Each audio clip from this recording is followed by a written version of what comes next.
my presentation about the charter in Colombia that is called e-NABLE Colombia. We have actually two projects. The first one is the Give Me Five project that is for children, and the second one that is Fabrilab, that is the non-profit company, and it develops a solution for adults.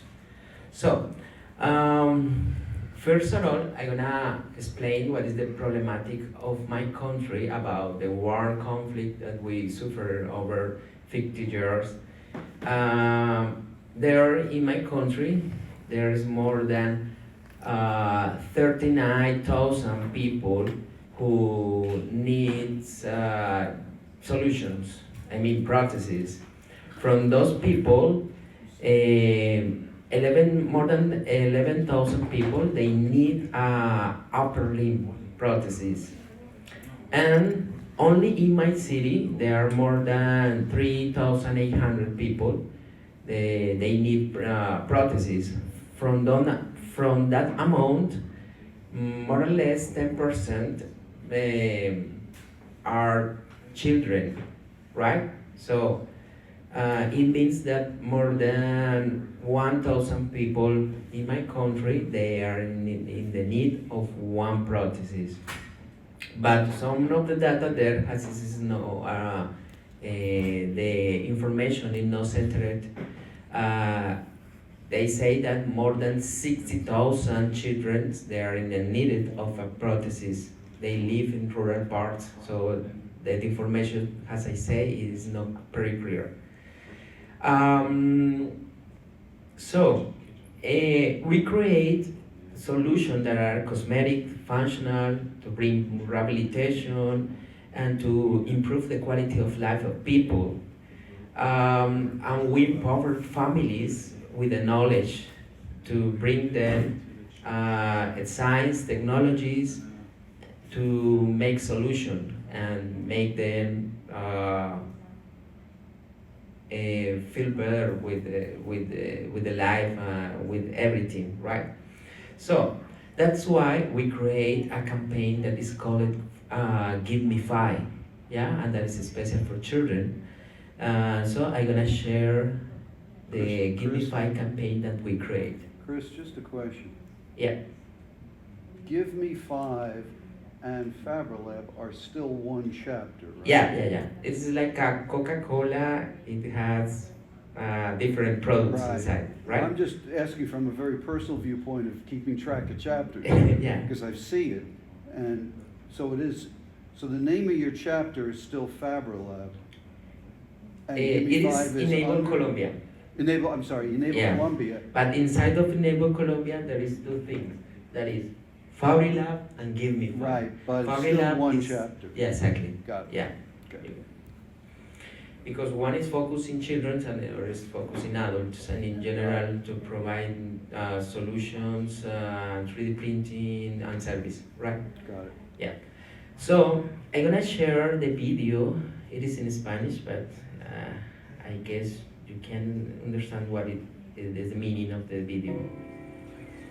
Así comienza la historia de Roberta y Nicolás, que se amaban con locura, eran del otro su par, porque siempre estaban juntos, pero algo andaba mal.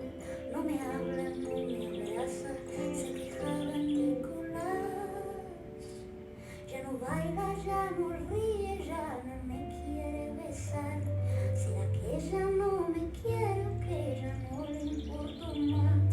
Y es de noche, ya es muy tarde y la luna arriba está. Ya nos vamos a la cama, es hora de descansar.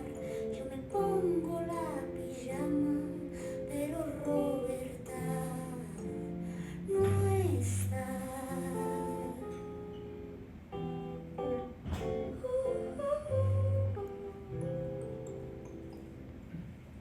So it is about an history that say that once one children he had their two hands, right? And for any problem in his life, he lose his hand. But in one hand was Nicolas and the other was Roberta. And Roberta disappeared, right? Because he couldn't put that on his hand, right? So it is just to show by a tale, right? How it is present, the problematic, and that the problem exists, right? But in a nice way. So that is why we create this campaign. Okay, so as I said yesterday in my presentation, I started to work with prostheses since 2009. That started because my cousin, he lost his hand. As you can see here, he lost the second, the third, and part of his thumb, right? So that is why I started to research about it. And nowadays we have fixed already more than 260 prostheses to children in different countries. So some of the first that we fixed is, for example, this one, that is the Iron Man custom. It is not only about the shape, it's about the sounds and lights as well. So you can see here the video. This video has already, oh sorry, the video. I'm gonna show you the video later. But as you can see here, the prosthesis not only had the shape, but the sounds and the lights of the prosthesis was like 4 years ago that we built that.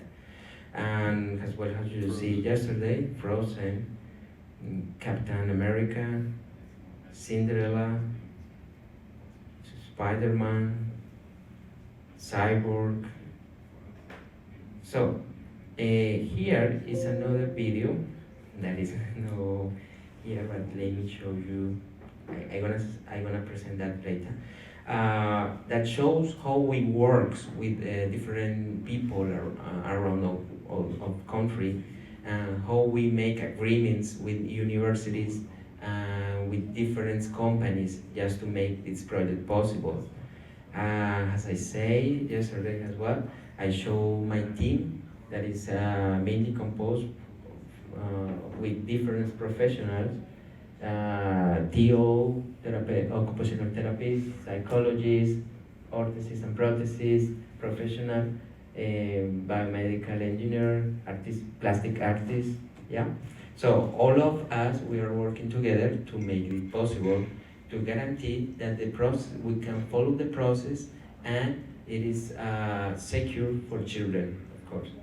And we're still working with physicians and physiatrics just to guarantee that the children can perform different activities with the prosthesis, different pinch, different daily activities with the solution that we provide.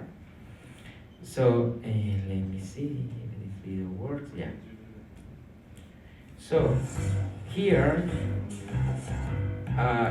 it was in 2016, so 3 years ago. And it explains part of what is our philosophy. So it says that we look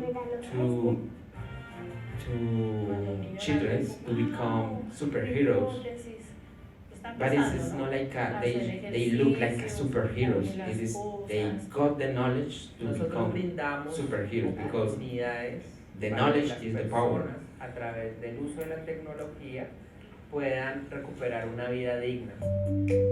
So I say there that we are looking for the quality of life of people. Yo me la pongo acá. Le ajusto esto. That was the first model of the flexi arm that was inspired by the Steve Wood flexi hand prosthesis.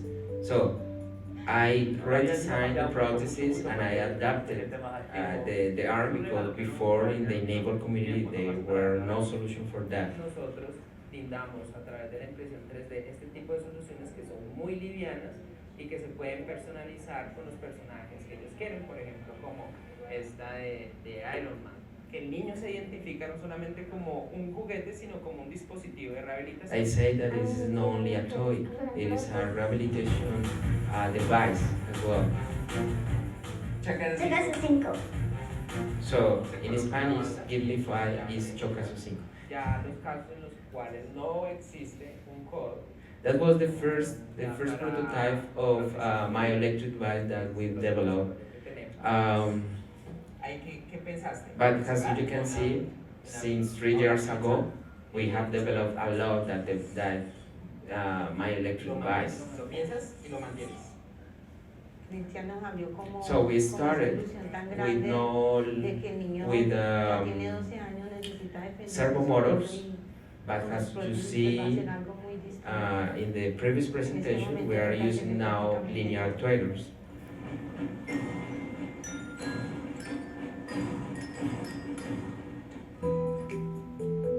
A nuestra fundación han llegado 17 niños, a los cuales nosotros los hemos acogido. In 2016, we got 17 children, but as I say, nowadays we have already attended 2016. Cuando yo sea grande quiero ser como Cristian para ayudar a las personas. He said that when he will adult, he would like to be like a professional that is who made that for him, right? So that is the thing here, and as Chad showed you, as he's using 3D scanner, we use the same, but this is Spencer.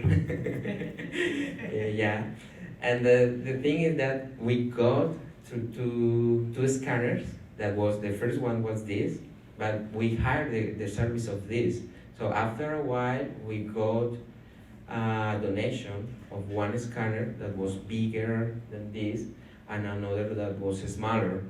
But unfortunately, in the past June, we lost that because somebody came to us and stole that from us. So at the moment, we don't have any scanner to follow work. And that is a pity because we are working in a social case and people know that. And even though there is still things for us, so that is, I can understand that, but it's like that. So we are using to model all the device, most of the device, Rhino. I don't know if you know rhinoceros. What is the, for example, what Chad showed to you is how to design with MechMixer. MechMixer is a tool that is pretty easy. Yeah, it's not complicated like Rhino, but in Rhino you can design taking the measures, right? And it is like an engineer tool. So it has the advantage of MechMixer, but it has the advantage as well of one engineering tool like Inventor, Fusion 360, SolidWorks, Solidation. So if you want to make things and you want, you want to make prostheses and you want to consider the measure of those prostheses, I recommend this tool because we have been working with this tool for more than 4 years, right? Okay, as I showed you, we are using our own printers that we build by ourselves. And at the beginning of the project, we started to use plastic to create our filaments, right? So as you can see here in the image, here are the lids, right? And here with that tips we create the lids, we create the pellets, right? And with this machine that you see here, we create the filament. As you see here, this is a Filament extruder. Exactly, but this is a homemade one because we didn't have enough money to buy one, so we made one. So with this filament that you see here, right, we printed this part of the prosthesis. But the bad thing about this is after 6 months, the maintenance of the printers was awful. I mean, the nozzle were too, how do you say that, clogged? Clogged. Yeah, so the maintenance, to keep them, the 3D printers, the machines in well condition is pretty hard in that way. So there is still a lot of investigation and research how to make filament and to guarantee that that filament is good enough for the printers and save money in that way. Yeah, because you are saving money in one way, but spending money in another way. So that is a equilibrium thing. Yeah. So so as you know, we are using 3D printing technology because we can save money, we can save what is the cost of the prosthesis, we can save time, and we can improve the quality of the prosthesis, and the most important, to customize the prosthesis, right? So our creation are like this. So by the 3D scanner, we can customize a scaffold like this, right? So this scaffold was customized with Dragon Ball X Z. Yeah, you know Dragon Ball? No? Who knows? Okay. But you can customize the scaffold like that. And for the partial limb, right? As well, this is an extended hand, but it's still like a hand. So it's still like a little portion of fingers, but even though it is possible to fix the prosthesis. So as you can see here with the next model, you can compare. And finger doesn't start from this part. It start from this part of the hand, right? But has the children, he has an extended fingers. I mean, he has just this portion of his hand. So you can see the difference of this model with this model, right? So you know, each children is different. So you have to be able to modify the models and to adapt the models to each of them, right? So this is the promimetic design. It was the fourth version of a prosthesis, and this is the version with the elbow, the mechanical elbow. It was like I don't remember how long, but it is like 3 years ago that we created that, and this is the myoelectric that I showed to you yesterday, and that is the commercial version of the myoelectric prosthesis, and that is the last release of models, just to interact with the workshops and teach them how to learn about robotics, Internet of Things, artificial intelligence. That is the interface between the workshops and the prosthesis, how you can control the prosthesis with that M5 stack device. You can perform a workshop with the same device, electronic device. So, empowering children with technology is our philosophy. That is why we share all knowledge in different platforms. And I hope somebody has the internet here, because now, yesterday I couldn't show the internet page because the internet was too slowly. But now I would like to share that with you. So I guess the network is UMIDI guess. Yeah? Somebody has the password and network? It's beside you. They moved it. Oh, they moved it.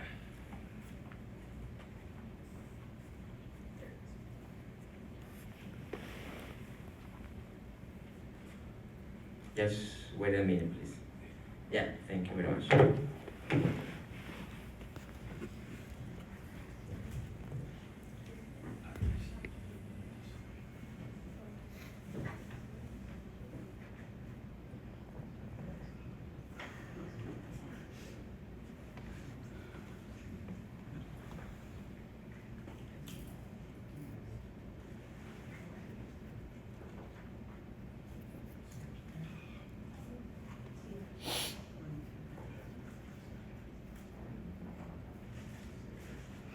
I hope that now we have internet.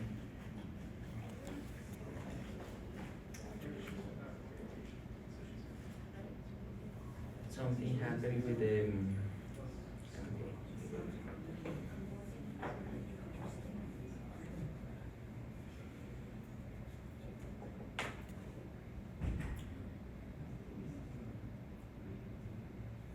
So, here is the Thingiverse page. It has 30 designs to share. Here are some finger models that I designed.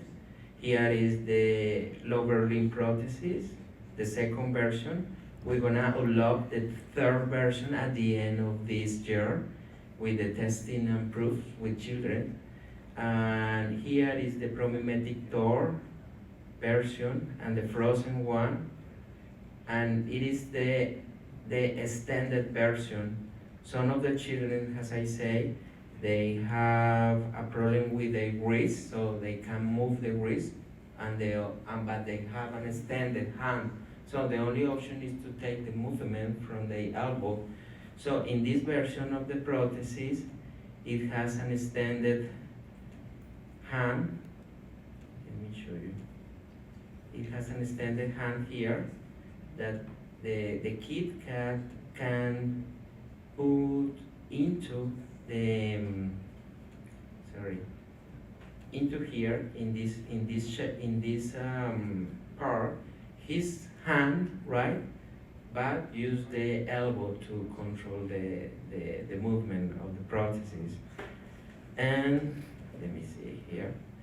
And this is the first version of the lower limb prosthesis, and this is the promimetic hand. This is the promimetic canvas that you can customize as you want. This is the Flexi Arm 2 thermoformer. This was the first version that you can see here that was developed in 2016.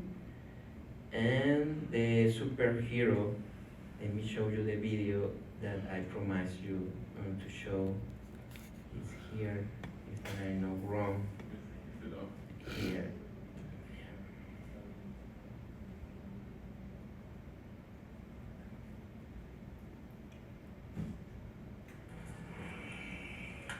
So that was created, as I say, in 2016, and we made that with lights and sound. Actually, a guy from, I guess he's from Singapore, I'm not pretty sure, but he has replicated that. He already fixed that to two children, this model. There, he downloaded that and he adapted that to two children there in his country. Sueltas, cierras. Sueltas, cierras. Sueltas, cierras. ¿Listo? Ahora lo vas a hacer tú. So I designed the circuit with two sensors just to create the sounds and the lights, to make works the lights. And Wilmer Garcia, he is the artist plastic. He create all the shape and the customization and the color and pictures. Así. Y así. Eso. ¿Sí te gusta? ¿Sí?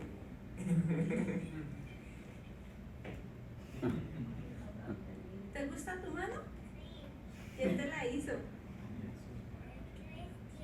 Qué bueno, diga, give me five. Eso, give me. Yeah. That's great. So That's great. And Christian, you said the promimetic head, it comes in the myoelectric and the body power form, right? the myoelectric one, The promimetic. the promimetic, There's yeah. a myoelectric, right? And then there's also a body power version, right? Yeah, Good there is two grammar and versions, two spelling versions. are important. Sorry. But if you want to run Now the presentation here, presentation here, yeah. And let's go back to here. Yeah, so there is more models that I share. Yeah, the first version of the Flexi arm that was in 2015. Yeah, let's see it. Yeah, this was the first version. Actually, it was not thermoformed. It was printed as in a shape.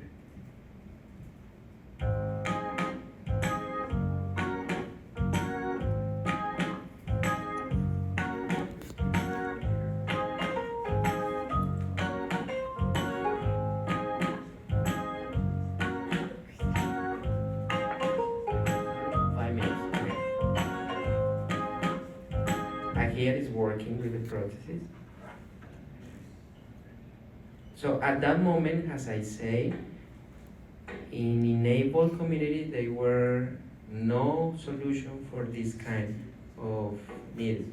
I mean, there was no arm for prosthesis. Yeah. Somebody told me that I have just 5 minutes. Let me make it a hurry. Yeah. So now here is the other one in instructables. So now I'm gonna show you the videos that I couldn't show you yesterday night. So as I showed you yesterday, there is 9 steps. The first step is the plaster. The second is how to take the measures. I would like to add another video in English, but with native speaking. You know, my speaking is very bad. But you can understand me, yeah. But I would like to add another video with native speakers following the same instruction. So that is why I ask for help to you, just to make it possible.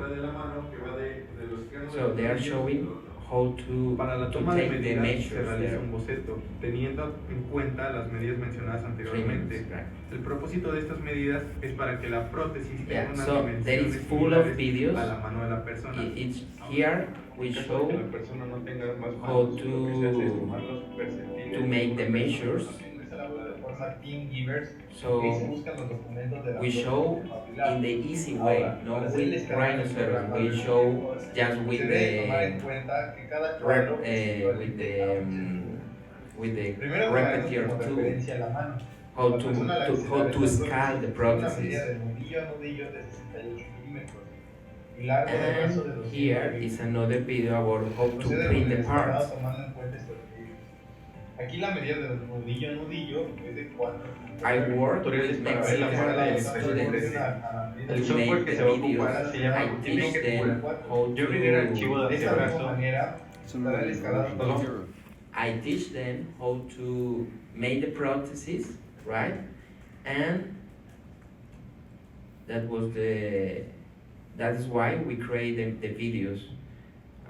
So you can download the videos and follow the videos, and if somebody know English and Spanish, we can do that together and add to the instructables. Right? Okay, let's follow the presentation.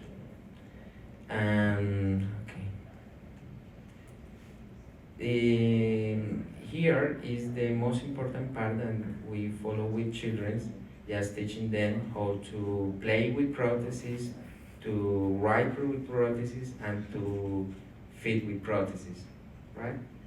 And the training tool that was designed like a game, just to teach them how to make the rehabilitation process. I know that I have just 1 minute to finish. So as I show you, there's different workshops, robotic workshops, kitchen workshops, and we perform those workshops just to teach them how to work with the prostheses, of course. And the last video, that is the CNN video that I didn't show you yesterday. But even if that is in Spanish, I would like to show you what is it about. Because by this video, we reach many people in all Latin America, and that is why we increase the way how to contact them and how to work with different countries like Mexico, Peru, Panama, all around Central America and South America.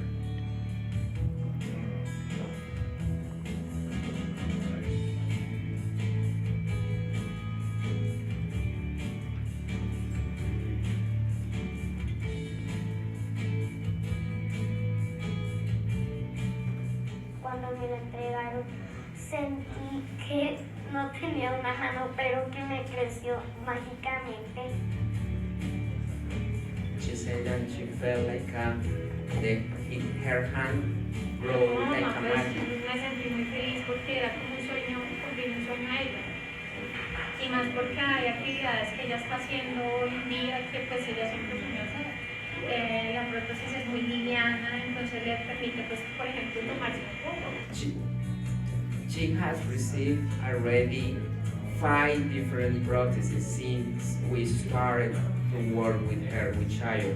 That is the children that was talking there. What's the youngest stage you start with? Youngest stage you start with? The youngest one that we have already fixed the prosthesis is 2 years and a half. 2.5. Yeah, but because she had already good speaking feedback.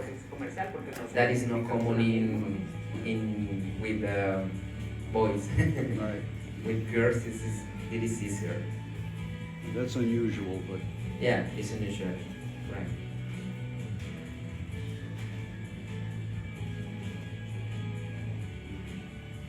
So, at the moment, for the lower limb prosthesis, as I say, we're gonna release the 3rd model at the end of this year, deal with the finite elements study for adults as well. And we're gonna release the fit version of the myoelectric prosthesis working with the MS5 stack. Y pues le tomamos las medidas, se le tomó el escáner 3D, se le preguntó qué quería para sus prótesis. Ella dijo que las quería como la sirenita. Se desarrollaron las prótesis, se les entregó. So I am talking about entregó el día de su cumpleaños. This girl. She lost part of her 4 extremities, her 4 limbs, because she suffered a fever that was combined with a bactery. So the tissue was necrosed after a while. flesh-eating bacteria. Yeah, exactly. So that's all. I know that I don't have more time. So thank you very much for everything. Great job. Great job. I have a question. Yeah. It's an amazing body of work. It's really just terrific. I've noticed an obvious cultural, geographical difference where your designs, the plexi designs, are more common in Latin America, and we've got the unlimited arm and so on in Europe, and et cetera. So there's this range of designs that is correlated with a range of geography and culture. Yeah. For obvious historical reasons. Have you taken a close look at some of the other emerging designs, like the Quawu, for example, and thought about the pros and cons and what's good and what's bad and what might be are you, like the rest of us, focused on your own particular genre? Well, we for all designs we got a feedback of the children and adults, right? Yeah. So the most important for us is to follow the feedback of them. Yeah. So that is why we try to create the best solution for them, and that is why to come here to the e-NABLEcon is very important for us, just to get that feedback. This is the opportunity and the space to get that feedback and to come to chat with, to talk with people and to see what we can use from here and adapt to our models, right? We have using different models from e-NABLE, of course. We started with the Raptor, we started with the robot hand, right? And after we started to use the flexi hand from steel wood. And from my concept, that is the best solution that I got at that moment, right? Because in that way, as the flexi hand was too similar to the real anthropometric measures, right? So children could wear jackets, right? And could, without a robust and bulky solution. So that is why we follow the work with the flexi hand, and then we create on own version that was the promimetic. And the most important to us is to follow the anthropometric measures of the real hand, just to keep the width of the knuckle, the length of the arm, yeah? Because in that way, the children can build inside of their brains all the proprioception that is pretty important for them, right? With a bulky prosthesis, we don't think that is the way to build that part of the brain. Yeah, exactly. So that's why we're still working with flexi solution and with our own models. Thank you. That is good? Okay. Excellent. There is another question? Okay, thank you very much. Thank you.